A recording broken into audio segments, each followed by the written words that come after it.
नमस्कार. ज्येष्ठ इतिहास संशोधक श्री पांडुरंगजी बलकवडे यांच्या षष्टब्दपूर्तीनिमित्त श्री शिवाजी रायगड स्मारक मंडळातर्फे आपली संस्कृती आपला इतिहास ही व्याख्यानमाला सध्या सुरू आहे. पांडुरंगजींनी इतिहास संशोधनाच्या क्षेत्रात फार मोठं काम केलं आहे. त्यापैकीच एक विषय म्हणजे पानिपतचं तिसरं महायुद्ध. 14 जानेवारी 1761 रोजी मराठे आणि अब्दाली यांच्यामध्ये पानिपतवर महासंग्राम झाला. या महासंग्रामाची अनेक कागदपत्र, अगदी त्यावेळेच्या मराठ्यांच्या मोहिमेचे हिशोब देखील सर्वप्रथम पांडुरंगजी बलकवडे यांनीच उजेडात आणले. त्या पानिपतच्या महासंग्रामाबद्दल आज आपल्या या व्याख्यानमालेत 19वे पुष्प सादर करणार आहेत निवृत्त सर्जन कमांडर डॉक्टर उदय कुलकर्णी.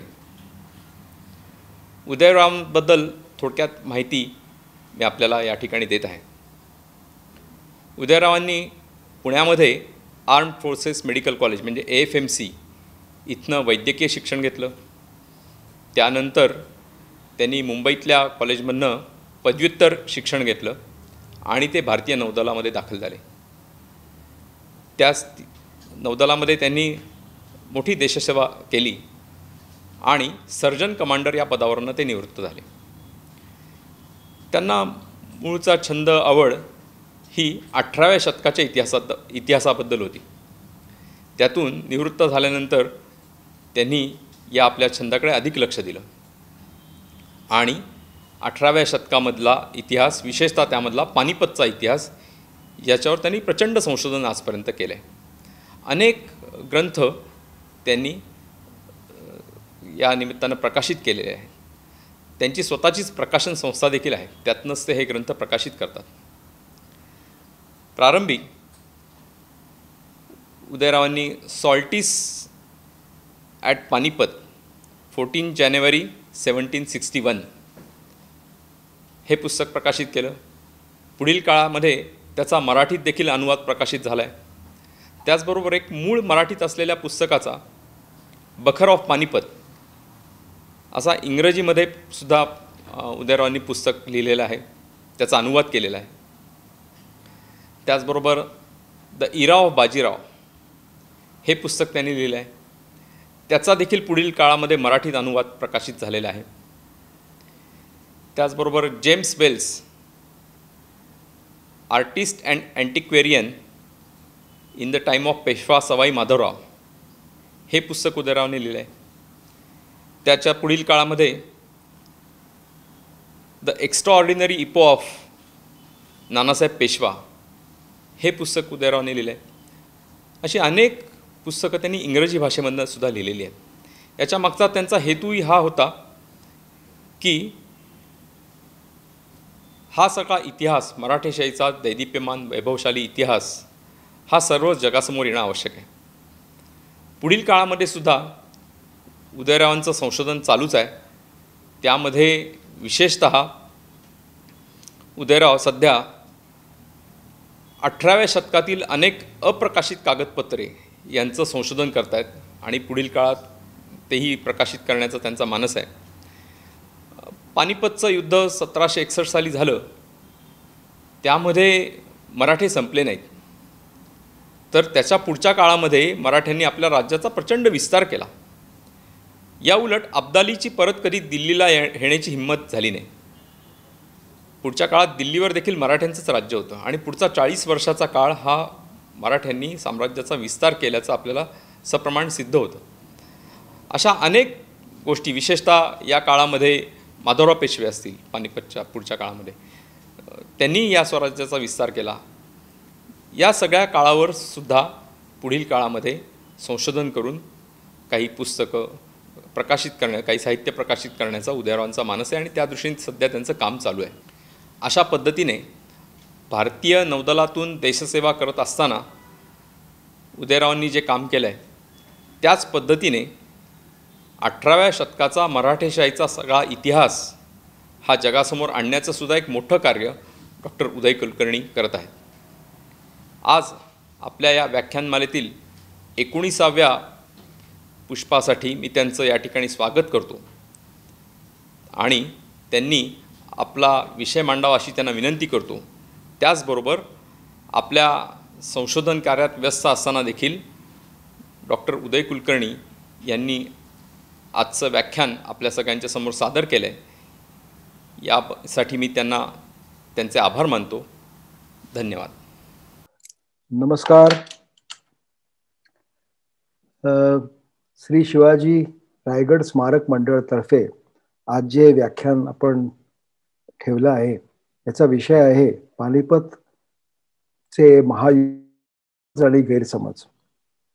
स्वराज्य हा शब्द मूळचा आहे आणि याची संकल्पना आणि हे राज्य देखील आपल्याला शिवाजी महाराजांनीच दिलेलं आहे. आणि ह्याच्या जवळजवळ 200 नंतर 1895 साली आपण बघितलं तर त्या सुमारास आपल्याला शिवाजी महाराजांच्या स्मारकाची जी चळवळ सुरू झाली त्यावेळेला आणि ती लोकमान्य टिळकांनी सुरू केली. त्यामुळे आज आपल्याला इथे शिवाजी महाराजांचं स्मारक आणि लोकमान्य टिळकांचं त्यांच्या स्थापना ह्या दोन्ही गोष्टी आपल्याला दिसतात. आणि आश्चर्याची गोष्ट अशी आहे की स्वराज्य हा जो शब्द आहे हा पहिल्यांदा शिवाजी महाराजांनी वापरला आणि नंतर 250 वर्षानंतर पुन्हा त्याची पुनरावृत्ती हा आपल्याला आढळतो. तेव्हा अशा मंडळात हा कार्यक्रम करण्यासाठी मी माझे भाग्य समजतो. दुसरी गोष्ट, आज बाळासाहेब पांडुरंगराव बलकवडे यांची षष्टपदी पूर्तीचा हा वर्षभर आपण उत्सव साजरा करतोय आणि माझे त्यांचे आता जवळजवळ 12 वर्षांचे कॉन्टॅक्ट आहे आणि माझ्या प्रत्येक पुस्तकाच्या प्रकाशनाला हजर तर होतेच, पण 3दा तर ते व्यासपीठावर उपस्थित होते. जेव्हा 2012 साली त्यांनी पानिपतचे हिशोब शोधून काढले, त्या उदारपणे त्यांनी मला त्या माझ्या पानिपतच्या पुस्तकात छापण्यासाठी सुद्धा दिले होते. माझे पहिले पुस्तक वास्तविक लिहिण्यापूर्वी त्यांनी मला सांगितलं होतं की मूळ साधनांच्याकडे बघा, दुय्यम लेखकांचे इतरांचे लेखन हे दुय्यम आहे, त्याच्याकडे फारसं लक्ष देऊ नका. आणि पेशवा दप्तरचा दुसरा खंड झेरॉक्स करून मला हातात माझ्या ठेवला. हे सगळ्या गोष्टींमुळे त्यांचे माझे संबंध इतके चांगले आहेत. त्यामुळे आज त्यांच्या ह्या षष्टपदी इथे येऊन बोलायला मला खूपच आनंद वाटतोय. आणखीन एक गोष्ट मला इथे सांगावीशी वाटते की 2009 सालापासून कैलासवासी निनादराव आणि बाळासाहेब यांनी दोघांनी ठरवलं की हे 18वं शतक जे उपेक्षित आहे, या 18व्या शतकाचं जो इतिहास आहे हा आपल्या देशासमोर ठेवायचा. आणि त्यासाठी हे पहिलं मोठं व्याख्यान त्यावेळेला 2009 साली पुण्यामध्ये 3 दिवस चाललं होतं. हे सुद्धा निनादराव आणि बाळासाहेब यांच्या दोघांचंच हे एक आपल्या प्लॅन केलेलं आणि त्यावेळेला अरेंज केलेलं लेक्चरची सिरीज होती. आणि एवढं चांगलं लेक्चर अजूनही आपल्याला दिसत नाही. हे प्रास्ताविक संपून मी आता मुख्य विषयाकडे वळतो, कारण विषय खूप मोठा आहे आणि वेळ त्या मानाने आपल्याकडे अल्प आहे. काला आंब म्हणजे काळा आंब्याचं झाड तो तेव्हा एक चित्तथरारक घटनांचा एक काळपट आपल्या नजरेसमोरून जातो. 18व्या शतकातलं जगात कुठेही झालेलं हे सर्वात मोठं युद्ध असं समजलं जातं. एका दिवसात एवढ्या मोठ्या प्रमाणात कुठे कत्तल झालेली आपल्याला दिसत नाही, एवढी मनुष्यहानी झालेली आपल्याला दिसत नाही. आणि स्वाभाविक आहे की ह्या युद्धाबद्दल उहापोह तर होणारच. आणि हल्लीच्या वातावरणात दुर्दैवाने इतिहासाच्या शिवाय इतिहासात बाजूला ठेवून इतर कारणांमुळे त्या काळात वावरणाऱ्या व्यक्तींवर अनेक आरोपही होतात. युद्ध शेवटी जो सेनापती जिंकतो तो त्यांनी कमी चुका केलेला असतात, तो हा युद्ध जिंकतो असं आपण म्हणतो.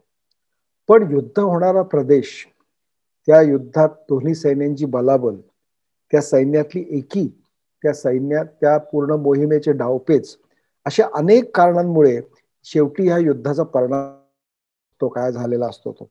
त्यामुळे ह्या सर्व गोष्टींचाही विचार आपल्याला करणं आवश्यक आहे. आपल्याला सर्वांना माहिती आहे की उदगीर नंतर जेव्हा मराठे इकडे आले तेव्हा एक नवीन पद्धतीने लढण्याचं त्यांनी ठरवलं होतं. तोफखाना वापरून आणि समोरासमोर युद्ध करून लढण्याचं त्यांनी ठरवलं होतं. पण ही नवीन पद्धत पूर्णतः शिकलेली नव्हती आणि दुर्दैवाने जुनी पद्धत पूर्णपणे विसरलेली नव्हती.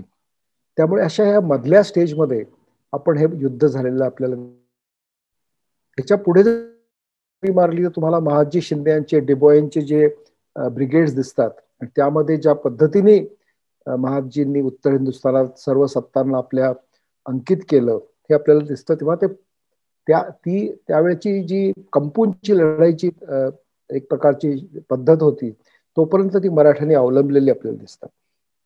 तेव्हा ह्या अशा अनेक कारणांमुळे युद्धामध्ये खूप डिस्कशन होतं आणि त्यामुळे बरेच असतात. आता 1761 मध्ये युद्ध झाल्यानंतर तुम्ही जर बघितलं आतापर्यंत जी साधनं आपल्याकडे उपलब्ध आहेत, तर पहिल्या 100 वर्षांमध्ये काही बखरी कैफियत, काही अशी जर सोडली तर फार कमी आपल्याला ह्याबद्दल ओरिजिनल वाचायला मिळतं. होळकरांच्या दिवाणाने तर स्पष्टच लिहिलं होतं की मोडल्या झुंजाची शिफारस कशास लिहावी. आणि कैफियतीच्या लेखकाने युद्धानंतर सांगितलं की उत्तम प्रकारे गाठ पडली तर झुंज द्यावी. ह्या पद्धतीने लढाई कशाला करायची असा तो आर्ग्यू करतो. उत्तम प्रकारे गाठ पडली तर झुंज करावी, नाहीतर पळून जावे. हा मराठ धर्म पुरातन चालत आला आहे. जेणेकरून पृथ्वी जिंकली होती, ते सोडून अविंधी धर्माचा स्वीकार केला. लोक दरोबस्त व घोडी मारवली, ईश्वर सत्ता पाय काय. आता हे अविंधी धर्माचा स्वीकार केला. हे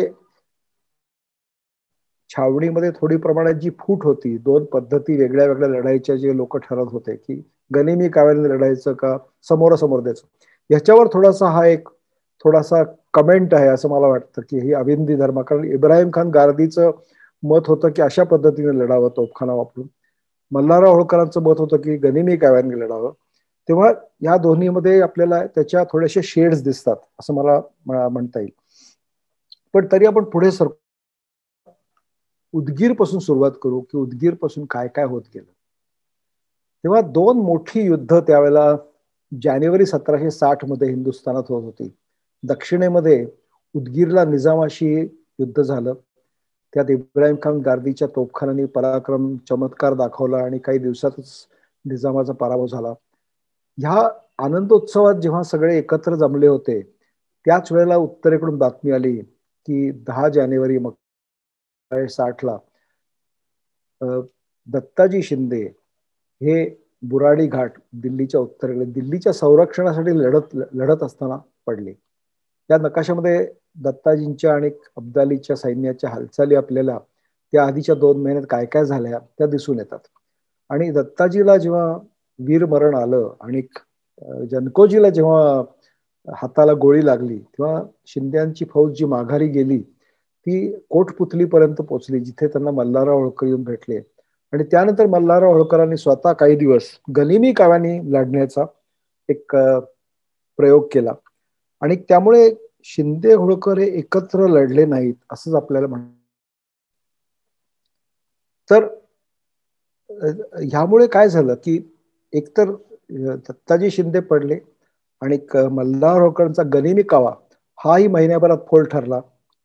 तेव्हा राजा केशवकरचा एक मराठा कुटुंबातला एक मोठा माणूस होता, जो अनेक दिवस अनेक शतकं त्याचे कुटुंब दिल्लीला राहिली होती. त्याने एक नानासाहेब पेशव्यांना पत्र लिहिलं की अब्दाली हा मोठा दीर्घ रोग आहे, हे 5वं आक्रमण आहे त्याचं हिंदुस्थानावर. याची उपेक्षा न करावी महाराज, या शत्रूचे पारिपत्य करावे. कोण येणार त्याचबरोबर फिरंगी तोफखाना सामान दिले पाहिजे. सर्व याला भिताती, अब्दालीला सगळीकडे भिताती. शुजा असू दे किंवा सूरजमल असू दे किंवा राजपूत असू दे, हे सर्व त्याला भिताती. दुसरी गोष्ट केशवरावांनी लिहिली की अब्दाली व रोहिले वरकड मोगलासारखे नाहीत, कजाक आहेत. धावयास व झुजावयास बळकट आहेत. हा एक मोठा फरक आपल्याला केशवरावाच्या पत्रातून कळतो. लक्षात घ्या, हा एक नवीन शत्रू होता. हा मोगलांच्या फिरत्या शहरांसारखा आस्ते कदम प्रवास करत नसे. बरोबर प्रचंड एक शहर जातोय असा हा सैनिक, असा हा सेनापती नव्हता. गनिमी काव्यामध्ये तर तो कणभर उजवाच होता असं म्हणायला लागेल. आणि पण क्षणभर असाही विचार करा की 17व्या शतकात सह्याद्रीला पाठीशी घालून लढणारे मराठे 18व्या शतकात ते उघड्या मैदानावर समोरासमोर लढाई करायला येऊन जमीन येऊन उतरले. अनेक लढाया झाल्या आणि युद्धाचा एक प्रकार कसे बदलत गेले हे आपण बघू शकतो.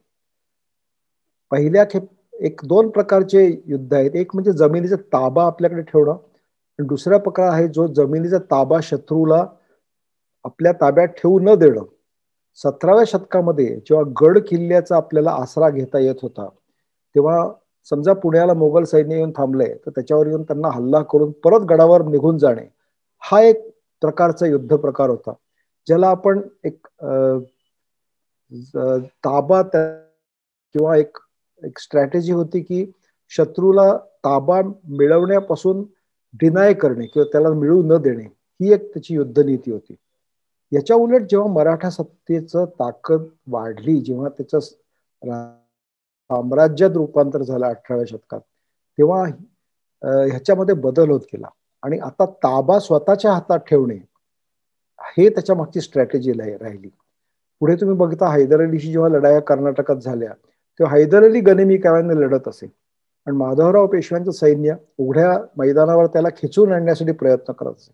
तेव्हा हा बदल 18व्या शतकामध्ये मोठ्या सत्ता नेहमी जमिनीवर ताबा मिळवतात आणि ज्या त्यांच्या विरुद्ध लढत असतात त्या नेहमी गनिमी काव्याने लढतात. हा एक प्रकार फरक पडला आणि इतक्या जुन्या गोष्टी पण सांगायची जरूर नाही. 20व्या शतकाचं तुम्ही बघितलं तर पहिल्या महायुद्धात जे युद्ध झालं त्याला ट्रेंच वॉरफेअर आपण म्हणतो, की खड्डे खडून त्याच्या महिने फ्रेंच आणि जर्मन शिपाई एकमेकांच्या समोर बंदुकी धरून बसलेले होते. दुसऱ्या महायुद्धात जेमतेम 20 वर्षांनी आपण बघतो तर टँक वॉरफेअर आला आणि जलद हालचाली याच्यावर हे युद्ध झालं पूर्ण दुसरं महायुद्ध. आणि त्याच्यानंतर जेव्हा आपण 1991चं गल्फ वॉर बघतो तेव्हा मिसाईल वॉरफेअर सुरू झालं, म्हणजे मिसाईलनी लढाई करणं आणि मनुष्यहानी कमीत कमी होऊ देणं हे त्याच्यात. किंवा ह्या 100 वर्षात जर आपण एवढे बदल बघतोय तर 17व्या आणि 18व्या शतकातल्या लढाईच्या पद्धतीमध्ये बदल होणार हे. अशा प्रकारचे बदल आपल्याला आपली स्ट्रॅटेजी बदलायला लागते. दुसरी गोष्ट 1751 साली जेव्हा फ्रेंच सेनानी बुसीशी मराठ्यांचं युद्ध झालं होतं, अगदी पुण्यापासून 8 मैलापर्यंत बुसी येऊन पोहोचला होता. पुढच्या वर्षी भालकीचा तह झाला तेव्हा त्यांचा पराभव नानासाहेब पेशव्यांनी केला होता. पण पहिल्यांदा बुसीच्या आणि फ्रेंच तोफखान्याची ताकद त्यावेळेला मराठ्यांना कळली आणि तेव्हापासून नानासाहेब आणि सदाशिवराव भाऊ हे आपला तोफखाना निर्माण करता येईल आणि त्याला कसा मोठा करता येईल ह्याच्या मागे लागलेले होते. शेवटी उदगीरच्या अगदी तोंडावर त्यांना हा तोफखाना आणि त्यासाठी इब्राहिम खान गारदी सारखा सरदार मिळाला आणि तोच पुढे पानिपतला न्यायचं असं त्यावेळेला त्यांनी ठरवलं. तेव्हा ह्या सगळ्या गोष्टी ज्या आहेत ह्या ग्रॅज्युअल आपण एक प्रकारे युद्ध नीती आणि युद्धाचे प्रकार कसे डेव्हलप होत गेले हे आपण आता ह्याच्याबद्दल आराखडा ह्याच्याबद्दल मी तुम्हाला आउटलाईन सांगितली. त्याचं कारण हे की हे जे सारखं चर्चा होते की गनिमी काव्याने का लढले नाहीत, कारण युद्धाचा प्रकार त्यावेळेला बदललेला होता. आता ह्याच्यानंतर आपण पुढे बघूया की जेव्हा उदगीरहून भाऊसाहेब निघाले तेव्हा त्यांच्या पुढे काय उद्दिष्ट होतं त्यांच्या बरोबर, कारण पहिलं युद्ध नुकतंच संपलं होतं, त्याचे गेल्या वर्षी नालबंदी अजून द्यायची राहिली असं एका पत्रामध्ये उल्लेख आहे. शिपाई आपल्या सैन्याला पगार द्यायचा राहिला होता. 6 लाख त्याच्या हुंडी आणि काही पैसे हे त्यावेळेला त्यांच्यावर दिले गेले आणि वरती उरलेले पैसे जसे जसे पुढे सरकतील तसे तिथल्या सावकारांच्याकडून म्हणा, तिथल्या जमीनदाराच्याकडून वसुली करून म्हणा, सरंजामदार कमावीजदार जे तिथे होते त्यांच्याकडून वसुली करून असे पैसे गोळा करत करत ह्या मोहिमेला जायचं होतं. हा प्रकार होता. हा पैशाची बाब झाली. दुसरी बाब होती ती म्हणजे मित्र पक्ष आपल्याकडे गोळा करणे. आणि मित्र पक्ष गोळा करण्यासाठी 2 प्रमुख व्यक्ती होते ज्यांच्यासाठी भाऊंनी बराच प्रयत्न केला. पहिला होते शुजाउद्दौला, अयोध्येचे नवाब. आणि शुजाबद्दल विशेष आशा असण्याचं कारण असं की एकतर शुजाचे वडील सफदरजंग जे होते यांना मराठ्यांनी पूर्वी मदत केली होती. सफदरजंगाची आणि रोहिल्यांची प्रत्यक्ष लढाई झालेली होती आणि त्यात सफदरजंगाचा पराभव झालेला असताना शिंद्यांनी आणि होळकरांनी जाऊन त्याला मदत करून रोहिल्यांचा पराभव केलेला होता. त्या दोघांच्या संबंधांमध्ये होता. मल्हारराव होळकरांची शुजाउद्दौलाशी खूप चांगले संबंध होते आणि ते पानिपत नंतरही टिकून राहिले. होळकरांच्या कारकिर्दीतला शेवटची लढाई जर तुम्ही बघितली तर ती शुजाच्या बरोबर इंग्रजांच्या विरुद्ध केलेली लढाई आपल्याला दिसते 1766 साली. तेव्हा ह्यांचे संबंध चांगले होते. तर असं दिसत. आणि शिवाय तो शिया होता आणि अब्दाली आणि रोहिले हे सुन्नी पक्षातले होते. त्यामुळे भाऊंना असं वाटत होतं की शुजा हा आपल्या बरोबर येईल, कारण शुजाकडे मोठं सैन्य होता, चांगला तोफखाना होता. आणि त्यामुळे त्यांनी गोविंदपंत बुंदेले, जे उत्तरेकडचे मराठा कमावेशदार होते, जे बाजीरावच्या काळापासून तिकडे होते, त्यांना त्यांनी अनेक पत्र लिहिली आणि त्यांना काय स्ट्रॅटेजी फॉलो करायची, कसं ह्या लोकांना आपल्याकडे वळवून घ्यायचं, याबद्दल अनेक पत्र त्यांनी त्यावेळेला या लोकांना लिहिली. त्यात त्यांनी जे लिहिलं की सुजाउद्दौला सर्व प्रकारे स्नेह राखतात, त्यांनी अब्दालीला सामील व्हावं, अब्दालीची जड हिंदुस्थानात ऋतो देणे, आम्हास तो चकत्याची पातशाही राखणे, असं सदाशिवराव भाऊ म्हणतात. आणि मग नंतर म्हणतात की ते तिकडून, म्हणजे शुजाउद्दौला तिकडून, आम्ही इकडून सारे जमा होऊन एक होऊन येतो, असे झाल्यावर मग अब्दालीने काय होणे आहे. अब्दालीची युद्धाची पद्धत अशी असायची की तो युद्धाच्या मागे, सैन्याच्या आपल्या मागे राहायचा, समोर येऊन कधी लढायचा नाही. मराठ्यांच्या सेनापतींची पद्धत उलटी होती, ते सैन्याच्या पुढे असायचे. दत्ताजी शिंदे जेव्हा बुराडी घाटावर लढण्यासाठी गेला, तेव्हा त्यांनी त्याच्या तोंडी वाक्य आहे जे बखरीमध्ये दिलंय, दुराणी तो काय आहे, तो नामर्द आहे, असं त्याला उल्लेख होतो. त्याचं कारण कदाचित हे असेल की तो समोरासमोरून कधी लढत नाही, सैन्याच्या मागे राहतो. तेव्हा अशा पद्धतीने शुजाउद्दौला आपल्याकडे येईल असं भाऊसाहेबांना खात्री होती. दुसरी जी महत्वाची व्यक्ती उत्तर तिकडे होती म्हणजे सूरजमल जाट. सूरजमलचे प्रकरण थोडंसं निराळं होतं. जाठांचा कुंभेर वगैरे गावांमध्ये या ठिकाणी त्याचं राज्य होतं. आणि तो जेवढा तो लढाईमध्ये चतुर होता, तेवढा राजकारणात तेवढा चतुर होता. आणि अब्दालीलाही त्यांनी थोपवून धरलं होतं. आणि मराठे आल्यानंतर त्याला नाखुश होऊ नये म्हणून भाऊसाहेबांनी एक हुकूम पण काढला होता की उद्या आपण जाठाच्या मुलखात प्रवेश करतोय, किंवा कोणीही सैन्यातल्या लोकांनी तिकडे लुटालूट करायची नाही, हे मुद्दाम ताकीद सर्वांना देण्यात आली होती. त्यानंतर तिथे जो दिल्लीचा पूर्व वजीर होता, ज्यांनी अनेक बादशहांचे खून केले, इमादुल मुल्क, तोही तिथे बसलेला होता. त्यामुळे ह्या दोघांना आपल्या बरोबर सामील केलं. त्याचबरोबर मल्हारराव होळकर तिकडे होते, जनकोजी शिंदे तिकडे होते. हे सर्व येऊन त्यावेळेला दक्षिणेतून आलेल्या मोठ्या मराठा सैन्याला येऊन तिकडे मिळाले. आणि पुढे दिल्लीला गेले, दिल्ली काबीज केली. तर सूरजमल जाट आणि इमादुल मुल्कचा एक स्वतःचा अजेंडा होता. आणि एक पत्र जे उघडकीस आले त्याच्यावर असं दिसून येतं की त्यावेळेला जे दिवाण होते मराठा सरदारांचे, ते दिवाणी त्यांना त्यांच्या एकंदर त्यांचे जे कारस्थान होते याच्यात सामील झाले होते. आणि कोणी म्हटलं होतं की मला दिल्लीचा किल्ला माझ्या ताब्यात मिळावा, कुणाला आग्र्याचा किल्ला आपल्या ताब्यात मिळायला हवा होता. तेव्हा ही सगळी त्यांची आपापसात बोलणी होऊन अरेंजमेंट ज्याला आपण म्हणतो या झालेल्या होत्या. आणि जेव्हा भाऊंना हे दिल्लीला कळलं तेव्हा ते काही त्यांना मान्य नव्हतं. आणि त्यामुळे त्यांनी काही हे किल्ले देण्याची तयारी दाखवली नाही, तयारी नव्हतीच त्यांची.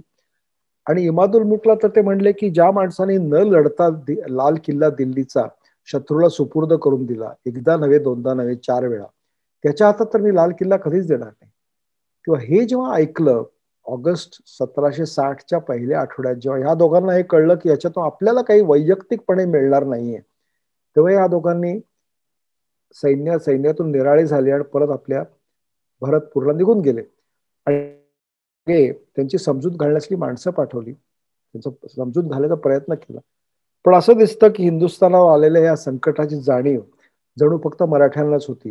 आणि त्यानंतर मात्र शुजाउद्दौला सुद्धा नजीब खानाला जाऊन भेटला. आधी त्यांना वजिरी ऑफर केली होती. गोविंदपंत बुंदेल यांनी जाऊन त्यांना सांगितलं होतं की तुम्हाला आम्ही वजीर करू. अब्दालीने याच्या उलट मलिका जमानी, जी मोहम्मद शहाची बेगम होती, तिला अगोदर शुजाकडे पाठवलं की त्याला आपल्याकडे वळवून घ्यावं.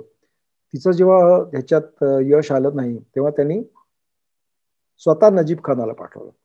नजीब खानाने त्याला इस्लामचा वास्ता दिला आणि सांगितलं की तुला अब्दालीच्या छावणीमध्ये जरी तू शत्रू असलास, तुझे वडील शत्रू असले, तरी तुला काही होणार नाही याची मी ग्वाही देतो. आणि जर माझ्यावर तुझा अजूनही विश्वास नसेल तर ही माझी खंजर घे आणि माझा गळा कापून टाक. काही दिवसातच शुजाउद्दौलाने आपलं मत आणि तो अब्दालीच्या छावणीमध्ये जाऊन तिकडे गेला. पण तिकडे असतानाही त्यांनी बराच प्रयत्न केला की दोन्ही पक्षांमध्ये काहीतरी तह व्हावा, या दृष्टीने तो प्रयत्न शेवटपर्यंत करत राहिला असं आपल्याला दिसतं. आता एक थोडस वेगळ्या विषयाकडे मी वळणार आहे, ज्याच्याबद्दल बरेच समज आहेत आणि त्याच्यातली खरी वस्तुस्थिती काय आहे ती मला सांगायची आहे. आणि ती म्हणजे नदी ओलांडण्याचा वाद. जूनच्या पहिल्या आठवड्यामध्ये पहिली गोष्ट की मार्च महिन्यामध्ये मराठे उत्तरेकडे कधी मोहिमेला जात नसत. ही मोहीम ने दसऱ्यानंतर सुरू होत असे, कारण 6 महिने पाऊस नसायचा उत्तरेकडे आणि त्या काळामध्ये त्यांना मुलुकगिरी करता यायची. पण शत्रू इकडे जेव्हा येऊन बसला आहे आणि 4 मार्चला 1760ला मल्हारराव होळकरांचा पराभव झाला, जानेवारीमध्ये दत्ताजी शिंदे पडले, तेव्हा 14 मार्चला ही मोठं सैन्य घेऊन उत्तरेकडे जाणं हे भाग पडलं. आणि भाऊचं म्हणणं असं होतं की आपण शक्यतो पावसाळ्याच्या आतच अब्दालीची गाठ घालू आणि त्याच्याशी लढाई करू. आणि ते शक्य होतं, कारण उत्तरेकडे पावसाळा नॉर्मली जूनच्या शेवटच्या आठवड्यात किंवा जुलैच्या पहिल्या आठवड्यात सुरू होतो. तेव्हा 15 मार्चला निघालेलं हे सैन्य जूनच्या पहिल्या आठवड्यात चंबळ नदी ओलांडून ढोलपूरला पोचलं. पण ढोलपूरहून यमुना नदी ज्या नकाशात दाखवल्याप्रमाणे ओलांडून इटवाला जाणे, इटावा हा मराठा ठाणं होतं दुआबात, तिकडे जाणं आणि तिथून पुढे गंगेवर अनूप शहरला अब्दाली आपली छावणी करून बसला होता. तिथे जाऊन दुआबामध्ये हे युद्ध काहीतरी योजना केलेली होती मनामध्ये त्यांनी.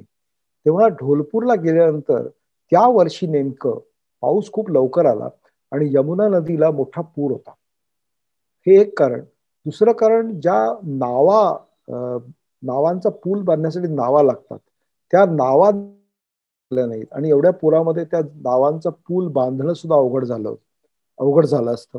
त्यामुळे त्या कारणामुळे यमुना ओलांडणी ही राहून गेली आणि ह्यामुळे 1 महिना उत्तरेकडे असलेली जी गंभीरी नदी होती, त्या गंभीरी नदीला त्यांनी तेव्हा ओलांडलं नाही. आता गंभीरी नदीचं वैशिष्ट्य काय आहे? गंभीरी नदीचं एक वैशिष्ट्य असं आहे की तिला घोडपछाड अशी नदी म्हणतात. ती नदी तशी बारीक आहे, पण त्याचा प्रवाह खूप वेगाने जातो. त्यामुळे ती नदी पाऊस खूप जोरात पडत असेल आणि प्रवाह खूप, तर ओलांडायला जरासा अवघड जाऊ शकतं. पण जून महिन्यापेक्षा जुलैमध्ये पाऊस कमी होता असं काही नाहीये. किंवा जुलैमध्ये मात्र 2-3 दिवसात ती नदी ओलांडून भाऊसाहेब आग्र्याला पोचले आणि तिथून पुढे दिल्लीला कूच करून जुलैच्या अखेरीस त्यांनी लाल किल्ला आपल्या ताब्यात घेतला. त्यामुळे गंभीरी नदीमध्ये चंबळ आणि गंभीरीच्या मध्ये 1 महिनाभर ते अडकून पडले. ही वस्तुस्थिती. त्यांना यमुना पार करायची होती आणि ती करता आली नाही, म्हणून ते तिकडे 1 महिनाभर अडकून पडले. हा एक प्रकार आपल्याला क्लेरिफाय करायला लागतो. अब्दाली 5 नद्या ओलांडून पंजाबातून हिंदुस्थानात येत असे, पण ह्या 5 नद्या ओलांडण्यासाठी तो हिवाळ्यामध्ये तरी येत होता किंवा उन्हाळ्यामध्ये येत होता, जेव्हा त्या पाण्याची पातळी खूप कमी असायची. पावसाळ्यामध्ये त्यांनी या नद्या ओलांडण्याचं कुठेच नोंद केलं नाही. जे 9 हल्ले त्यांनी हिंदुस्थानावर केले, त्या 9 हल्ल्यांमध्ये पावसाळ्यामध्ये त्यांनी या नद्या कधीच ओलांडल्या नाही. तेव्हा तसं बघितलं तर दोन्हीकडे समसमान नद्या ओलांडण्याची केपेबिलिटी आपण म्हणायला हरकत नाही. अर्थात मराठ्यांना बऱ्याच वेळा काही तिकडचे गुजर वगैरे या लोकांना मदतीला मागायला लागायची त्यांची नदीचा पूल बनवण्यासाठी, पण ते शक्य होतं आणि ते त्या करतही होते त्याप्रमाणे. अशा पद्धतीने जुलैला आणि दिल्लीचा हा लाल किल्ला नदी हे 18व्या शतकातलंच किंवा 19व्याच्या सुरुवातीलाच एक चित्र आहे. आणि यमुने दक्षिण तीरावर जी दिल्ली शहर आहे, तिथे तोफांचा मारा करून असद बुर्जावर मारा केल्यावर तिकडे जो अब्दालीचा हस्तक होता, जो किल्ला त्याच्या ताब्यात होता, त्यांनी तो किल्ला मराठ्यांचा सुपूर्द केला आणि स्वतः किल्ला सोडून अब्दालीकडे परत निघून गेला. त्यामुळे दिल्ली आणि लाल किल्ला हे दोन्ही मराठ्यांच्या ताब्यात आले. आणि ह्याच वेळेला सूरजमल जाठाचं जे त्यांच्या आपापसात पटेनं झालं ते त्या काळाला झालं. आता दिल्लीमध्ये पैसा नव्हता, दिल्लीमध्ये धान्य नव्हतं आणि हे पैसा मिळण्यासाठी दिवाणे खास चांदीचा पत्रा होता, हा त्यावेळी भाऊसाहेबांनी काढून घेतला. आता हा पत्रा काढला म्हणून सूरजमल जाट गेला हे चुकीचं आहे, कारण सूरजमल जाट पत्रा काढण्याच्या 6 दिवस अगोदर मराठ्यांना सोडून निघून तारखांप्रमाणे दिसून येतं. तेव्हा पत्रा काढला आणि तुम्ही मुघल तख्त फोडलं म्हणून मी सोडून जातो हे म्हणणं कम्प्लिटली चुकीचं आहे. आणि अब्दाली अनूप शहर सोडून त्यावेळेला यमुनेच्या पलीकडच्या तीरावर येऊन आपला सैन्य असा थांबला होता. आणि यमुनेला एवढा पूर होता की त्यावेळेला दोन्ही सैन्य एकमेकाला जाऊन लढाई करण्यासाठी नदी ओलांडू शकत नव्हते. तेव्हा ऑगस्ट आणि सप्टेंबर हे दोन्ही महिने दिल्लीमध्ये काढणं प्राप्त होतं. आता दिल्लीला आणखीन एक गोष्ट झाली. जेव्हा भाऊ तिकडे दिल्ली आपल्या ताब्यात घेतलं तेव्हा पहिल्यांदा तिथे जो बादशाह इमादुल मुल्कने आलमगीरचा खून करून एक शहाजहान सानी नावाचा एक बादशाह ठेवला होता. पहिली गोष्ट भाऊनी केली म्हणजे शहाजहान सानीला पदच्युत केलं. पण पूर्ण ऑगस्ट महिना, पूर्ण सप्टेंबर महिना आणि ऑगस्टचे पहिले 10-12 दिवस दिल्लीला कोणीच बादशाह घोषित झाला नाही. दिल्लीला ना बादशाह होता ना वजीर होता. दिल्ली शहर आणि किल्ला भाऊच्या ताब्यात होता. आणि त्या काळामध्ये एक अशी नोंद आपल्याला सापडते की विश्वासरावाला नजरा देण्यासाठी भाऊनी बसवलं आणि बऱ्याच सरदारांनी त्याला नजरा आपल्या. तेव्हा जेव्हा भाऊ तिकडे होता तेव्हा बादशाह कोणीही दिल्लीला आपल्याला दिसत नाही. शहा आलम जो आलमगीरचा मुलगा होता दुसऱ्या आलमगीराचा, तो त्यावेळेला अलाहाबादला होता.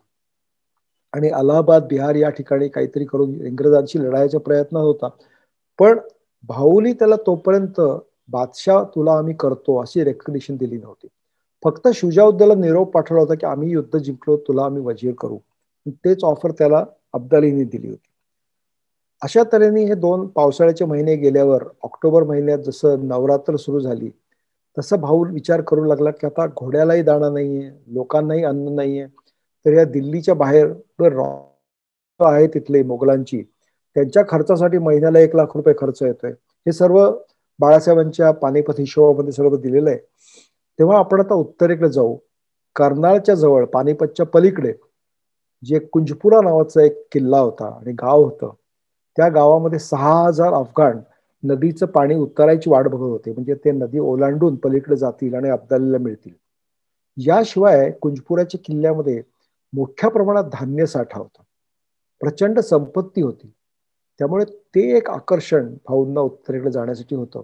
आणि नदीचं पाणी अजून ओसरलेलं नसल्यामुळे अब्दाली अजूनपर्यंत ह्या बाजूला येईल असं वाटत नव्हतं. याच वेळेला गोविंदपंतांना एक पत्र जे लिहिलं भाऊंनी, त्यात त्यांनी लिहिलं की आम्ही उत्तरेकडे जातोय आणि बहुतेक युद्ध तिकडेच होईल. तेव्हा त्याचीही तयारी होती भाऊंची की दिल्ली सोडून उत्तरेकडे गेल्यावर लढाई तिकडेच येईल, कारण अब्दाली आमच्या पाठीवर येणार. आल्यानंतर तुम्ही दुआबाद जा आणि रोहिली आणि शुजाउद्दौलाची जी जागा आहे तिकडे तुम्ही हल्ले करा आणि ते हल्ले केल्यामुळे तिथलं सैन्य जे आहे ते बेदिल होऊन परत आपल्या घरी येईल. अशी एक योजना केलेलं एक पत्र भाऊंनी अगोदर लिहून पाठवलेलं आपल्याला दिसतं. त्याच्यानंतर कुंजपुराला जाता जाता त्यांनी माघारी लोक पाठवली आणि त्यावेळेला शहा आलमला बादशाहपदी त्यांनी नियुक्त केलं. कुंजपुराला गेल्यावर केवळ 3 दिवसामध्ये आपल्या तोफखान्याच्या जोरावर कुंजपुरा किल्ला त्यांनी जिंकला. 5-6 हजार अफगाणांना त्यावेळेला मारण्याचं नोंद आहे. याशिवाय अब्दुल समद खान आणि कुतुबशाह ज्यांनी दत्ताजीचा वध केला होता उराडी घाटावर, या दोघांचाही शिरच्छेद करण्यात आला. तेव्हा हे सगळं कुंजपुरात दसऱ्याच्या दिवशी त्यांना मोठ्या जल्लोषात त्यांनी मोठ्या जोशाने दसरा तिकडे साजरा केला. आणि हे सगळं जेव्हा अब्दाली तेव्हा तो असा चवताळून उठला आणि दिल्लीच्या जिथे आता आपण नदीच्या पलीकडे यमुनेच्या पलीकडे जिथे त्याचा तळ होता तिथून तो उत्तरेकडे यमुनेच्या उतार शोधत शोधत निघाला की मला कुठे नदी ओलांडून मराठ्यांच्या समोरासमोर पोचता येईल. भाऊंनी काय केलं, सर्व नावा आपल्या ताब्यात ठेवल्या होत्या आणि प्रत्येक ठिकाणी जिथे उतार असायचा तिकडे 1000-1500 सैनिक अशी ठाणी ठेवलेली होती, म्हणजे सहजासहजी अब्दाली इकडे ह्या बाजूला येऊ नये. असं करत करत अब्दाली जेव्हा बागपत नावाचं जे गाव आहे ते बागपत गाव जेव्हा ओलांडून पुढे आला तेव्हा तिकडे गौरीपूर नावाचं एक छोटस खेड आहे. आणि हे जी चित्र आहेत ही त्या जिथे त्यांनी नदी ओलांडली त्या नदीच्या तिथले यमुने नदीची चित्र 25 ऑक्टोबर 2010 साली घेतलेली आहेत. आता 25 ऑक्टोबरचं काय महत्व आहे की गौरीपुराला काही गुजर लोकांनी अब्दालीला सांगितलं की इथे नदीला, ही नदी आता जी दिसतीये ही आता अनेक धरणं बांधली गेलेली असल्यामुळे आता ह्यातलं पाणी खूप ओसरलेलं दिसतंय. पण त्यावेळी दुथडी वाहत चाललेली, वेगाने वाहत चाललेली यमुना आणि ह्याच्यातून पलीकडे जाणं हे काय सामान्य गोष्ट नव्हती. तिचं प्रचंड पात्र आहे त्या ठिकाणी.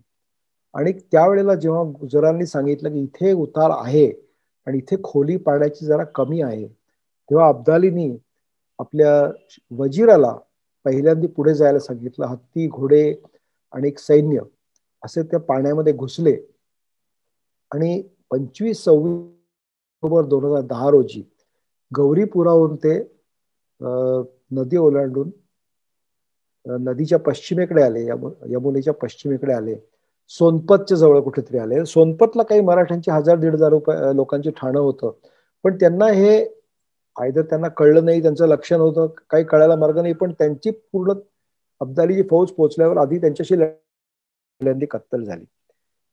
उत्तरेकडे कुंजपुराला जेव्हा भाऊसाहेबांना कळलं, ते उत्तरेकडे जायला लागले, ते कुरुक्षेत्राकडे. आणि त्यांचा दुसरा एक इरादा होता की उत्तरेकडे हरिद्वार जवळ नदी ओलांडायची, दुआबाद जायचं आणि तिथे अब्दालीशी समोरासमोर आपण जाऊन लढायचं. आणखीन एक त्यांचा निष्कर्ष असा होता की वरती जाऊन शिखांची मदत घ्यायची आणि शिखांच्या मदतीसाठी उत्तरेकडे जायचं होतं आणि वाटेत कुरुक्षेत्राला एक मध्ये थांबून पुढे सरकणं असा एक बेत होता. कुरुक्षेत्राच्या अलीकडेच त्यांना जेव्हा कळलं की अब्दाली ह्या बाजूला आलाय, तेव्हा त्यांनी परत माघारी ते यायला लागले. आणि तुम्हाला या नकाशावरून दिसेल की कुंजपुरावर पुढे जाऊन पानिपतकडे माघारी भाऊसाहेब आले. तर हा जो अब्दालीचं नदी ओलांडण्याचा जो हा प्रकार होता, जो सोनपत पशी झाला बागपतच्या उत्तरेकडून, हा या युद्धाच्या मोहिमेचा एक पहिला गेम चेंजर असं म्हणता येईल. दुसरा गेम चेंजर आपण नंतर बघू. एखादी घटना एक मोठ्या धिटाईनी अब्दालीने केली आणि तो ह्या बाजूला आला आणि दिल्ली आणि भाऊसाहेब यांच्यामध्ये आपलं सैन्य त्यांनी नेऊन उभं केलं. आणि ह्याचा मुख्य मुद्दा असा आहे की पलीकडच्या बाजूला भाऊसाहेबांच्याकडे कोणी मित्र पक्ष नव्हते.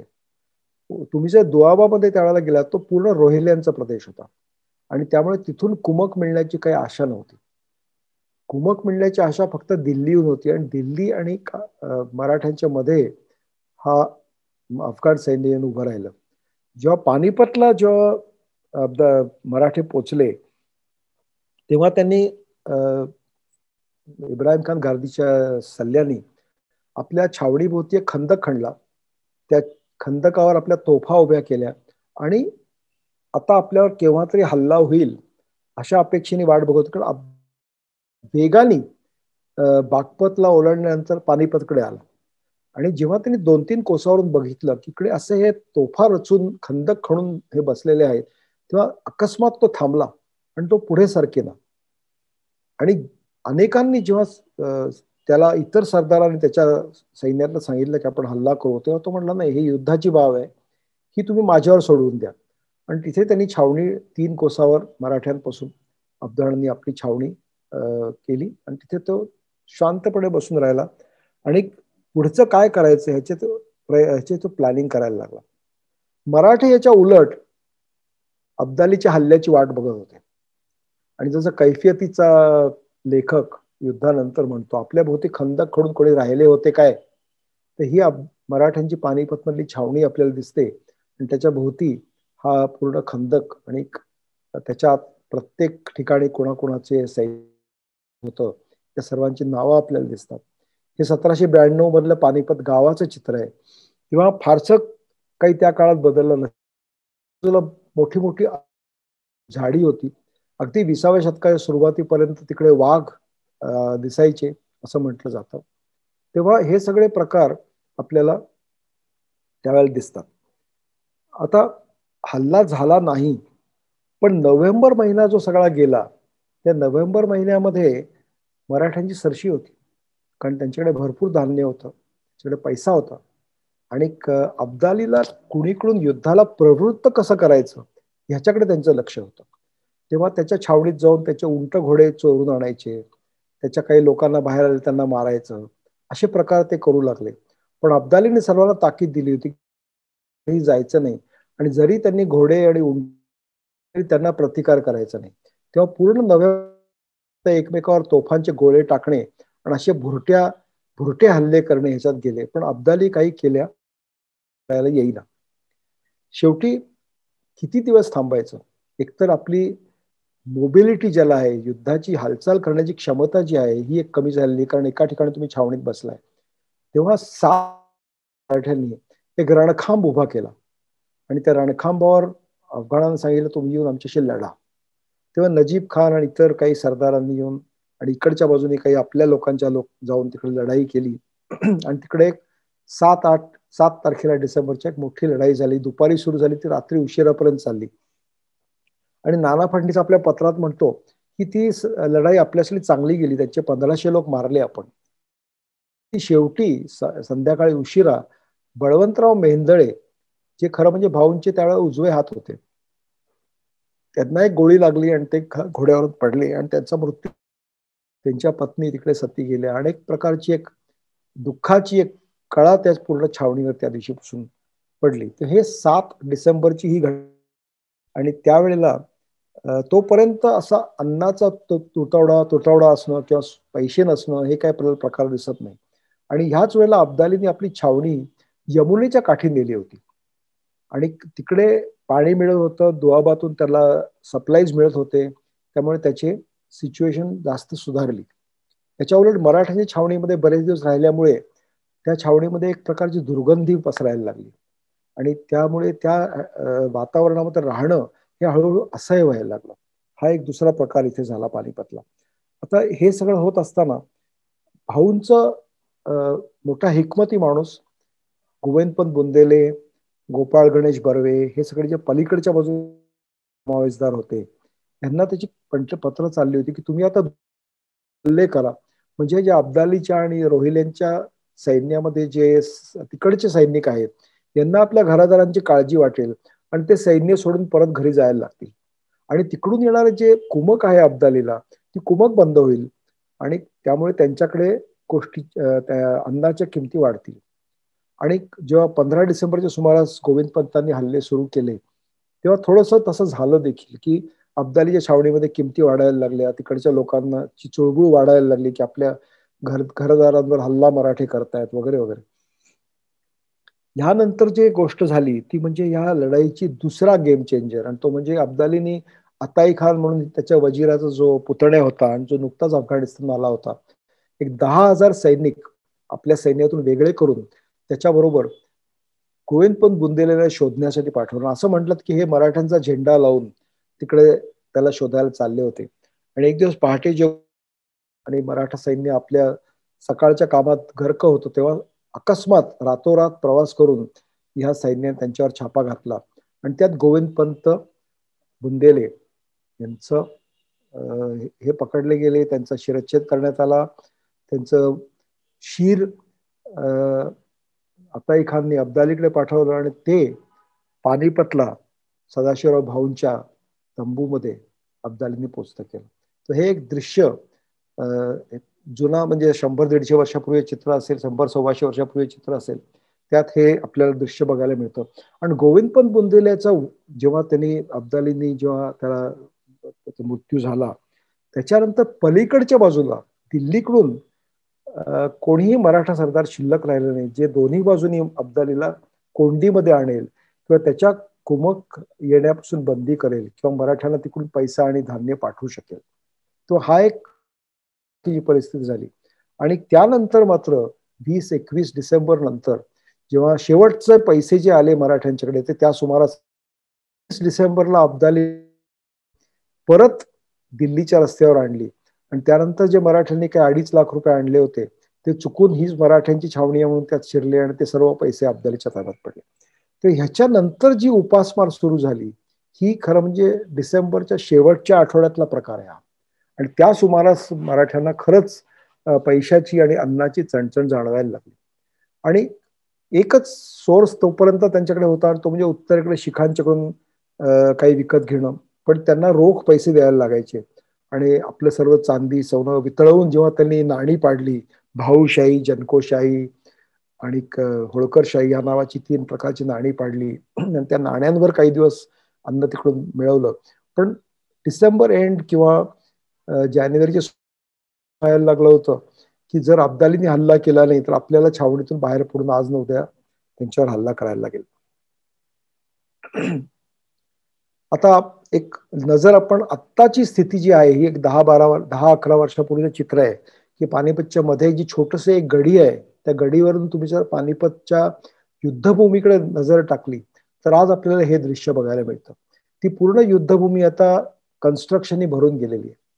पण 60-70 वर्षापूर्वी जेव्हा इकडे बरेचसे ओपन स्पेस होती बॅटल ग्राउंडवर, तेव्हा अजूनही नोंदी आपल्याला सापडतात की तिथे युद्धाचे अवशेष, काही आयुध, काही माणसांची काही हाडं वगैरे अशी सुद्धा शेतामध्ये शेतकऱ्यांना मधून मधून सापडत असायची. असे आपल्याला उल्लेख 60-70 पूर्वीपर्यंत दिसतात. तेव्हा बॅटलफील्ड आर्किओलॉजी आता पानिपतला करणं शक्य नाही. एक ती जी ओपन जागा कालाम मध्ये एक मेमोरियल जे केलेलं आहे, ती जर तर इतर कुठेही, कारण बॅटल ग्राउंड खूप मोठं होतं, 5-6 कोस रुंद आणि 5-6 कोस डीप, म्हणजे 1 कोस म्हणजे 3 किलोमीटर एवढं मोठी एरियामध्ये हे युद्ध झालं. तेव्हा एवढ्या मोठ्या एरियामध्ये आता काही सापडणं याची काही शक्यता फार कमी आहे. दुसरी गोष्ट पानिपतमध्ये मराठ्यांची झाली की त्यांची जी मोबिलिटी होती कुठल्याही सैन्याची, ती मोबिलिटी त्यांची नष्ट झाली. कारण एका ठिकाणी त्यांनी खंदक कडून स्वतःला एंट्रेंच करून घेतलं आणि एक ठराविक काळापर्यंत ही मोबिलिटी कमी झाली तरी सैन्य ती सहन करू शकते. कारण सैन्य दुसऱ्या पक्षाने आपल्यावर हल्ला केला त्याच्यावर प्रतिकार करण्यासाठी त्यांनी तयारी ठेवलेली असते.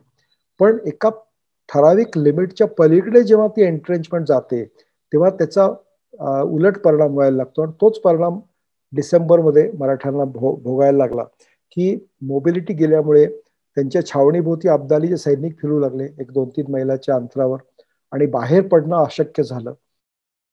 अशक्य झालं. अशा सर्व पद्धतीचे प्रकार त्यांना त्या सुमारास व्हायला लागले असे आपल्याला दिसतात. आणि त्यामुळे 13 जानेवारीला युद्ध करणं यासाठी एक संध्याकाळी त्यांची सर्व सरदारांच्या बरोबर जी भेट झाली, सर्व सरदारांनी सांगितलं की आपल्याला आता इथे अडकून पडलोय आपण, ही जी आपण रणनीती ठरवली होती त्याप्रमाणे काही झालं नाही आणि आता आपल्याला बाहेर पडून जर लढलं पाहिजे, तर बाहेर पडून जर आपण यमुनेच्या वाट धरली आणि यमुनेला लागून लागून आपण दिल्लीकडे जायला लागलो, जर अफगाणांनी प्रतिकार केला तर कापत कापत मारत मारत आपण त्यांच्या मधून सैन्याच्या पलीकडे जाऊ आणि दिल्ली गाठू, आणि जर त्यांनी प्रतिकार नाही केला तर आपण तसेच निघून जाऊ दिल्लीला. असा काहीतरी विचार आपल्याला पानिपतच्या बखरीमध्ये दिसून येतो. आणि 13 तारखेला रात्री सर्व सामान सुमान गोळा करून शेवटचं आपलं जेवण करून हे सर्व बाहेर पडतात. आणि सदाशिवराव भाऊ त्यांना शेवटी सांगतात, असा उल्लेख आहे की निदानी तारक श्री समर्थ असता दुराणीचा तमा काय आहे, मारून गर्दीस मिळवतो, कीर्ती करून मरावे या भूषणा परते दुसरे नाही, दुसरे कोणते आता भय धरल्याने होणे आहे, उदयिक तयार होऊन खंदक पार व्हावे, सर्वांनी गोट सोडून निघावे आणि मारता मारता कटोन मरावे या परता मनोभाव दुसरा नाही. हा निश्चय सदाशिवपंतांनी केला. आणि दुसऱ्या दिवशी हे तुम्हाला चित्रामध्ये हे खंदक सुंदर दिसतंय, दोन्ही बाजूला तोफखाने दिसत आहेत, त्या तांबड्या घोड्यावर अब्दाली उभा असलेला दिसतोय. इथे सदाशिवराव भाऊ जखमी स्थितीत एका घोड्यावर बसलेला दिसतोय. नजीब खान, शुजाउद्दौलाची इकडे चित्र काढलेली आहेत. पानिपत गाव दिसतंय. हे चित्र असं आहे की इथे युद्धाच्या वेगळ्या वेगळ्या क्षणी होत असलेले जे गोष्टी आहेत त्या एका चित्रात चित्रीकरण दाखवायचा प्रयत्न केलाय. तेव्हा इकडे पानिपतच्या चित्रात गावामध्ये तुम्हाला ते जखमी दिसतो, खाली पानिपतच्या गावामध्ये काही अत्याचार चाललेत आपल्याला हे दिसतं. अशा अनेक गोष्टी त्यांनी एका चित्रात, हे चित्र 1771 साली फैजाबाद मध्ये काढलंय. अशा अनेक गोष्टी एका चित्रात मावण्याच्या त्या चित्रकाराने प्रयत्न केलाय. तेव्हा काशीराज जो शुजाच्या बरोबर होता त्यांनी आपल्या बखरीमध्ये लिहिलंय की संग्राम इतका भीषण होता की जमीन आणि आकाश दिसेन असं झालं आणि हे दृश्य बघून स्वर्गाचे डोळे दिपले. नदीतलं पाणी प्यावं तसं मराठी अफगाणांना गिळंकृत करत होते. आता ही परिस्थिती सकाळी 12-1 पर्यंत होती की मराठ्यांची ज्याच्यामध्ये भाऊ होते, जनकोजी शिंदे, यशवंतराव पवार ही माणसं होती. ते इब्राहिम खान गारदी होते, विठ्ठल शिवदेव होते, दमाजी गायकवाड होते. या सर्वांची अफगाणांच्या सैन्याशी पहिली त्यांचा मुकाबला झाला. आणि त्यामुळे एकतर 9,000 रोहिल्यांच्या बरोबर लढत असताना हुजुरात जी मराठ्यांची मध्य फळी होती ही शहावली खानाच्या मधल्या फळीमध्ये जसं लोण्यामध्ये एखादी सुरी तुम्ही पास करू शकता, असं हे सैन्य अफगाणांच्या मधल्या फळीला फोडून आतमध्ये जायला लागलं. आणि अशी परिस्थिती एका क्षणी निर्माण झाली की शामलू नावाचा जो इतिहासकार अफगाणाच्या छावणीत होता, तो म्हणला की आता हे इतके जवळ येतात मराठे की अब्दालीने आपलं जे हारेम होतं, आपले जे बेगमा आणि इतर जे कबिला होता, त्यांना उंटावर आणि घोड्यावर बसवलं की जर हे आणखीन जवळ आले तर यांना इथून पलायन करण्याची सोय व्हावी. अशा बेतात जेव्हा मराठे होते तेव्हा आता आपल्याला जवळजवळ विजयच मिळालाय अशा बेतात त्यांना वाटत होतं. तेव्हा अब्दालींनी जे 10-12 हजार सैनिक पळून आले होते परत, यांना तिथून पिटाळलं की तुम्ही जेव्हा लढाई करा नाही तर तुम्हाला इथेच मारतो. पण त्यामुळे हे 10-12 हजार सैनिक, त्यामुळे शेवटच्या क्षणी एक मोठं 10,000 सैनिक त्या क्षणी 12-1 वाजता समोर परत युद्धभूमीवर आले अफगाणांच्या साईडने. आणि त्याच सुमारास कदाचित विश्वासरावांना एक गोळी लागली आणि ते होते त्या ठिकाणी त्यांना मृत्यू झाला. ह्यानंतर भाऊंनी स्वतः पुढाकार घेऊन ते युद्धात शिरले आणि मराठ्यांच्या छावणीमध्ये पळ सुटला असं एक पत्रात आपल्याला ओळख एक संदर्भ सापडतो की तिथून त्यांना पळून जायला लागलं आणि एक क्षणी सैन्य होतं, एका क्षणी सैन्य गायब झालं, असं एक चित्र आपल्या डोळ्यासमोर आलं. नंतर मोठी कत्तल झाली आणि सर्व प्रकारचं नासाडी झाली सैन्याची. एक काडी मात्र शिल्लक राहिली नाही सैन्याची, असं नाना फडणवीसांच्या पत्रामध्ये दिलेलं आहे. आता हा एक महत्वाचा मुद्दा आहे की बाजार बुणगे आणि बरोबर जाणारे तीर्थयात्री, एक मराठा छावणीतलं 9 सालच्या एका पुस्तकामध्ये आलेलं चित्र आहे की ती कशी असायची. आता बाजार हा बंजारा लोक सर्व सैन्यांना पुरवठा करायचे. त्यांच्याकडून ते आपलं आपलं व्यवस्था घेऊन यायचे, आपलं धान्य घेऊन यायचे आणि तिकडे प्रत्येक सैनिक तिकडे जाऊन विकत घ्यायचा, ते शिधा आपली तिकडे स्वतः शिजवायचा आणि खायचा. असं काही सेंट्रल मेस तिकडे नव्हती. तेव्हा बाजार हा सैन्याला आवश्यक असतो यात काही शंका नाही. आता बुणगे म्हणजे काय, तर आज आपण जर इंडियन आर्मीमध्ये बघितलं तर जे लढवय्या त्यातले जे रेजिमेंट्स आहेत किंवा कोर आहेत ते म्हणजे आर्टिलरी आहे, इन्फंट्री आहे, आर्मर्ड आहे, काही अंश इंजिनियर्स आहेत. पण हे जर 4 तुम्ही सोडले तर इतर जे सगळे इंडियन आर्मीचे आहेत ते ऑर्डनन्स असू देत, army medical corps, veterinary core असू देत किंवा मिलिटरी इंजिनिअरिंग सर्व्हिस असू देत, हे सर्व इतर जे सगळ्या कोर आहेत या सर्व सपोर्ट सर्व्हिसेस म्हणतात त्यांना. आणि आर्म्स अँड सर्व्हिसेस मध्ये आपली आर्मी आज सुद्धा विभागलेली आहे. तो बुडके दुसरे तिसरे कोणी नसून हे सर्व्हिसेस आहेत, जे सर्व्हिसेस आर्मीला त्यांच्या लागणाऱ्या गरजा पुरा करतात युद्धासाठी किंवा मोहिमेवर जाताना, ते बुणगे असतात. आणि त्यामुळे बुणगे आजही आपल्या सैनिक आपल्या सैन्यामध्ये आहेत आणि त्या काळी आपल्या सैन्यामध्ये होते. तेव्हा त्यांच्याशिवाय लढाई करणं शक्य नाहीये हे पूर्वापार आपल्याला माहिती आहे. बाजीरावच्या काळी जसं फक्त एक कॅव्हलरी बोर्न फक्त घोडदळ असायचं, तसं हे सैन्य नसे.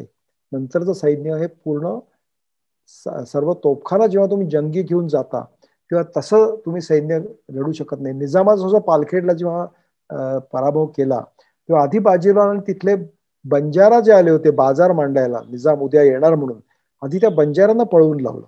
त्यामुळे तिकडे त्यांना अन्न मिळेल असं झालं. तेव्हा बाजार असणं आणि बुणगे असणं हे प्रत्येक सैन्याला त्यावेळेला होतच. पॉइंट आहे की तीर्थयात्री, आता तीर्थयात्री जे असायचे त्यांना काशी यात्रा करायची. 1857च्या काशी यात्रेचं सुद्धा आपल्याला वर्णन सापडतं की किती दुर्घट आणि किती अवघड अशी ही तीर्थयात्रा असायची. वाटेमध्ये जंगलं होती, वाटेमध्ये प्राणी असायचे, डाकू असायचे, तुमच्या जीवाची शाश्वती नसायची, तुम्ही गेलात तर परत यालच असं काही नाही. तेव्हा जेव्हा हे सैन्य उत्तरेकडे मोहिमेला जायचं तेव्हा सैन्याबरोबर तीर्थयात्रा आपली करायची. त्यांना काही कोणी आमंत्रण दिलं नव्हतं, पण सैन्य जात आहे म्हटल्यावर त्यांच्या संरक्षणाखाली जणू काही आपापल्या बैलगाड्या घेऊन आपापलं पैसे घेऊन हे बरोबर जात असत. आणि हे पूर्वापार चालत आलेली पद्धत होती, यात काही नवीन ह्या वेळेला घडलं अशातला भाग नाही. अशा पद्धतीने असे काही तीर्थयात्री बरोबर यायचे, असे ते ह्या वेळेलाही आले. आणि अगदी शेवटच्या 13 जानेवारीपर्यंत ही अपेक्षा होत्या की कदाचित, आणि तो तह झाला नाही आणि त्यामुळे युद्ध झालं आणि युद्धानंतर ही कत्तल झाली. अशी कत्तल तुम्ही जर पूर्ण 17वं शतक 18वं शतक हे दोन्हीच्या युद्धांचे जर परीक्षण बघितलं तर त्यात कुठेच युद्धानंतर निहत्यांची आणि नॉन कॉम्बॅटंट ज्याला आपण म्हणतो यांची अशी मोठ्या प्रमाणावर कत्तल कोणी केलेली आपल्याला आढळत नाही. आणि अनेक इतिहासकारांनी लिहिले की हा एक अफगाणांना कायमचा काळीमा फासणारा प्रकार आहे की निहत्यांच्यावर त्यांनी एवढ्या मोठ्या प्रमाणात कत्तल केली.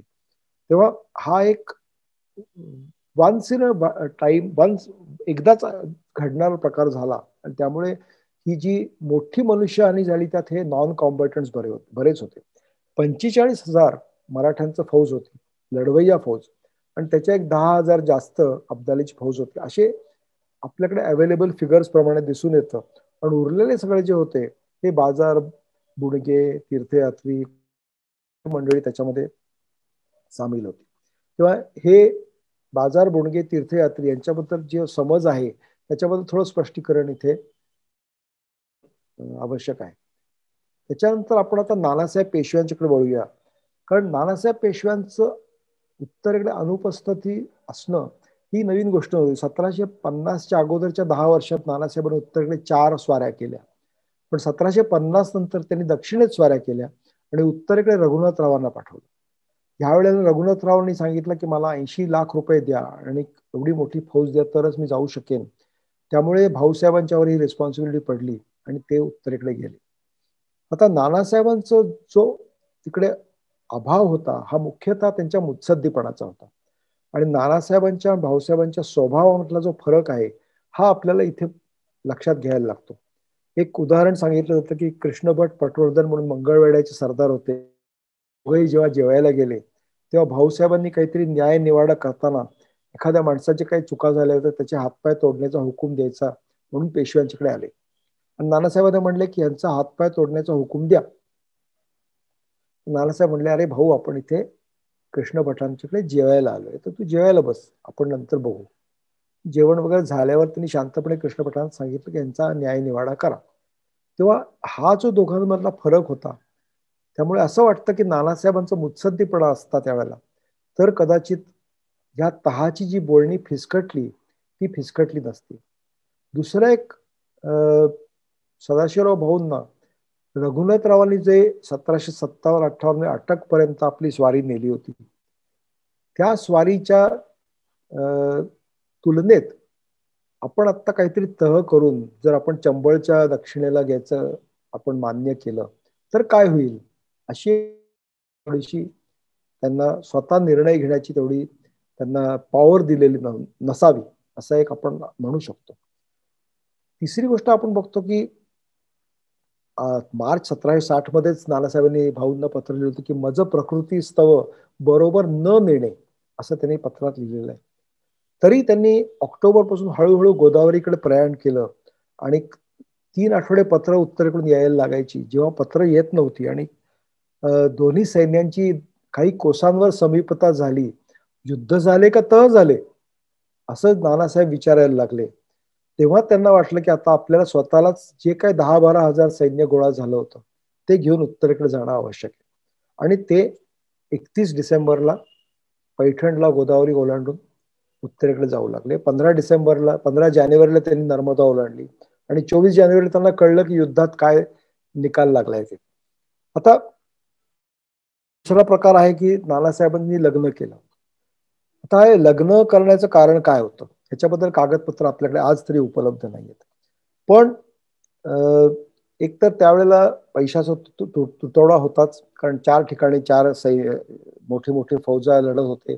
खाली दक्षिणेत होतं, निजामाकडे विरुद्ध होतं, एक स्वतः त्यांच्याकडे होतं आणि उत्तरेकडे होतं.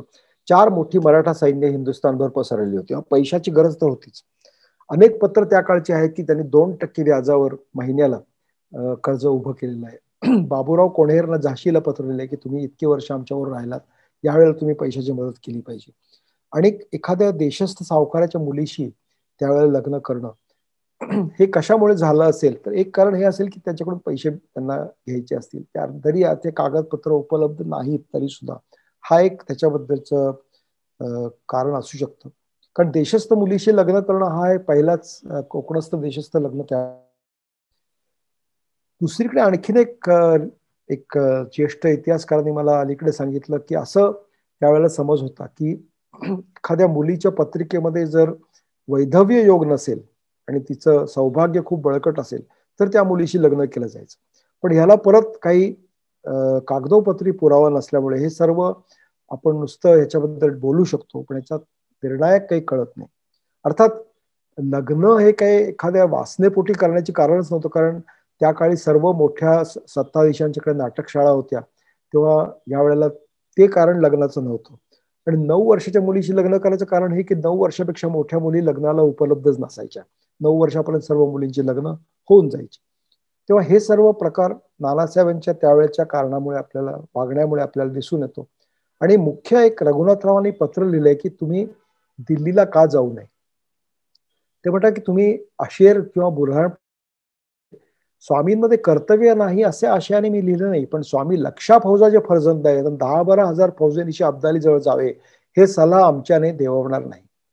पुढे तो असंही म्हणतो की दक्षिणच्या कारभारामध्ये काय काय कजिये दक्षिणेकडे आहेत. पश्चिमेस जंजिरा, दक्षिणेस पन्हाळा, श्रीरंगपट्टणम, पूर्वेस मोगल म्हणजे निजाम, असे तिहीकडे कजिये आहेत. तेव्हा जर आम्ही स्वामी बरोबर हिंदुस्थानात येतो तर मागे निजाम अली वगैरे सारे मोगल हंगामा कराव्यास न चुकते. सारे हिंदुस्थानाकडे पाहतात. भाऊसाहेबाची जर बाजी शेर झाली तर आम्हाकडे येतील, अब्दालीची बाजी शेर झाली तर सारे एक होऊन लबाड्या करतील. आणि तशानंतर नानासाहेब मृत्यूनंतर झालंही. तेव्हा हे सर्व बघता त्यावेळेला झाशीपाशी नानासाहेब थांबले आणि तिथून ते परत फिरले असं आपल्याला दिसून येतं. आणि अब्दालीने काय केलं, अब्दाली जेव्हा युद्ध जिंकला तेव्हा तो दिल्लीला आला. दिल्लीला आल्याहून त्यांनी आपले वकील आणि निरोप पाठवला नानासाहेबांना की तुमच्या हानीबद्दल आम्ही दिलगिरी व्यक्त करू. त्यांचं म्हणणं होतं की आम्ही काय करणार, आमच्यावर भाऊसाहेबांनी हल्ला केला आणि स्वतःचं संरक्षण करण्यासाठी आम्ही लढलो. पण हे पुढचं वाक्य फार महत्वाचं आहे की तुम्ही सतलज पर्यंतचा पंजाब माझ्या ताब्यात दिला आणि शहा आलमला बादशाह म्हणून मान्यता दिली, तर कारभाराची सूत्र आम्ही तुमच्या हाती सोपवायला तयार आहोत. तुम्ही या शोचनीय घटना विसरून जा आणि आमच्याशी निरंतर मैत्री ठेवा अशी आमची कळकळीची विनंती आहे.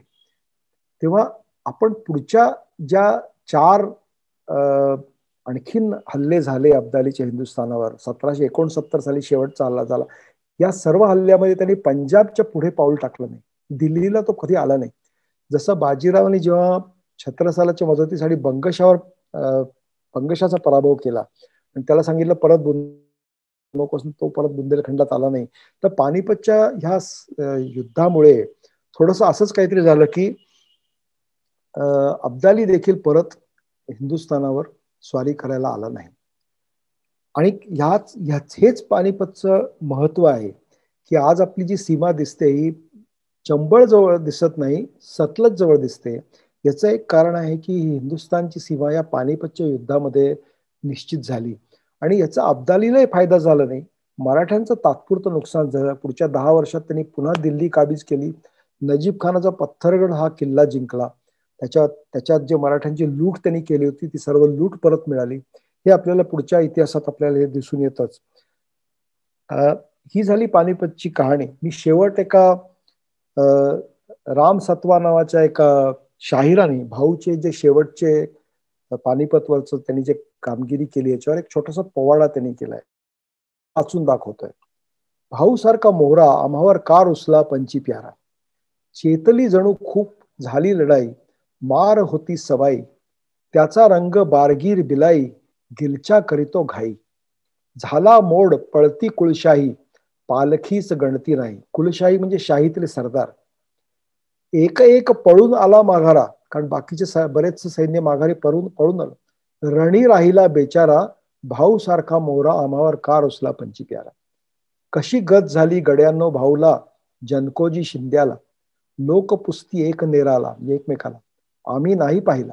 भाऊ सारखा मोहरा हरपला काय सांगावे नानाला, भाऊला नाही कोणाचा आसरा, वेढा घातला चौफेरा, भाऊ सारखा मोहरा आम्हावर का रुसला पंची प्यारा. ज्याला पडली भाऊची भ्रांत, फितुरी पळून आले दखणात, वाचविली दौलत, आपापली दौलत जे पळून आले त्यांचा ईश्वर करी सत्यनाश, यश मिळे गेलच्यास, भाऊची भ्रांत पडली नारी नरा, सकळ जना लहान थोरा, भाऊ सारखा मोरा, आम्हावर का रुसला पंची प्यारा.